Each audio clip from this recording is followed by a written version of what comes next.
Hello guys, good morning, good afternoon, good evening. Welcome to my channel, Tito Noise Vlogs. Ay nako, ito mga kababayan ko. Advance Happy New Year muna sa inyo ha. Ito, meron tayong problema rito, trending ngayon sa Twitter, sa mga Facebook, o mga YouTube. Magko-comment lang ako.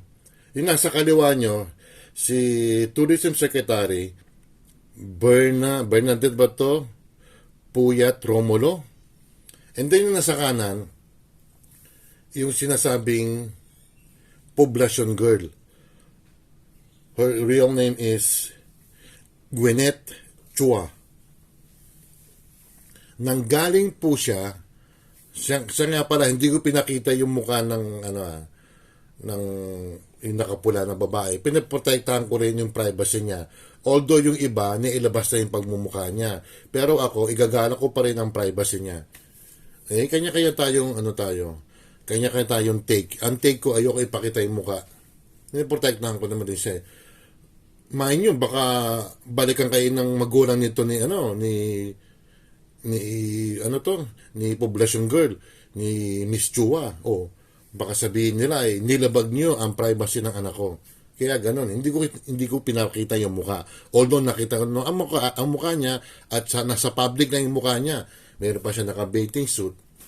Dumating itong babaeng to, si Gwyneth Chua, December 22. Actually, ang facility niya, yung quarantine facility niya sa Verjaya Hotel sa Makati. So, 22, dumating siya doon sa Verjaya.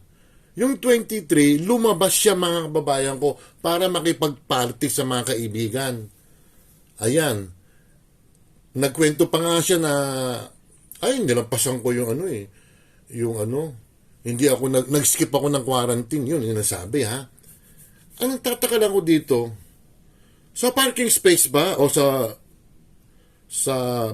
basement, may parking, sa basement may parking ang hotel or sa lobby, o basta sa harapan, ilang ba pintuan nun, wala ba man nagbabantay ng mga taga-gobyerno, or yung mga security sa hotel mismo. Bakit hindi siya tinanong? Yung lumabas siya ng December 23, nakipag-party. Bumalik siya sa facilities December 27. Ilang araw lang yon. Ayun, may resulta na. Confirm. Alam niya kung ano yun ha. At saka yung mga ibang kasama niya, confirm din, nagkaroon din. Umamin naman siya mga kababayan ko na talaga na-skip siya. So anong gagawin natin dito? Nagkakalat siya. Pasensya na Miss Poblacion Girl Miss Chua. Kailangan managot ka. Hindi pwedeng ganyan, walang palakasan dito. Ikulong ka at magmulta ka para magtanda ka. Yung kanina meron ako live kanina, medyo short lang to Napaka-irresponsable mo. No? Magdadamay ka pa ng tao. Sana kung may problema ka, magsarili ka na lang. Ito tama to si Secretary Puyat Romulo. Kailangan talaga may managot. Hindi ko lang alam kung mas mabigat ang weight ng hotel. Ang alam ko, ang nagbabantay, mga taga-gobyerno, mga taga-DOH or IATF ba? Ewan ko lang Pero maling-mali ang ginawa nitong babaeng to. At yung mga nakabantay doon, bakit nakalusot to? Nagparty. Mga kababayan ko. Ang laki na ng problema natin. Ito na naman tayo. Mga nakaraan medyo mababa na Paano ngayon to? Baka sa January o February, mag-LD na naman tayo. Alam yung sabihin ng LD Napaka-irresponsable. Yung iba nga dyan, nagtitiis mga OFW, nagtitiis 7 days, 10 days, 14 days para makapila yung mga kamag-anak nila nag-serve sila nakakapasa naman. Hindi sila nakukonfirm na meron. Pero itong babaeng to, napaka-irresponsable. Good luck na lang sa pamilya mo. Kung may kaya ka, ubusin mo pera mo, mag-ano ka ng abogado. Nakakainis. Nakakapunde. Magdadalawang taon na tayong ganito, tapos mga kababayan ko, wag naman natin pagsalitaan natin ng masama itong babaeng to, si Gwyneth Chua. Eh, nagkamali na nga siya, di ba? Umamin na siya, pero wag naman below the belt, di ba? Basta para sa akin din, magmulta at ikulong.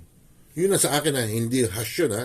Hindi masyadong harsh yung ano ko. Pero iba, minumura siya, na sana, ganun ka na nga, ganun, wag ganun. Ha, tao rin yan nagkamali rin siya. Pero yung pagkakamali niya, buong bansa, hindi umano. Oh. Yun ang mga babae ko, medyo maging responsable naman tayo. May tawag dyan community responsibility. Kung ayaw mong lumabas, kung ayaw mong magsuot ng maskara, huwag kang lumabas. Diba? Huwag kang mandadami ng ibang tao. Yun ang mga kababayan ko. Don't forget to like and subscribe.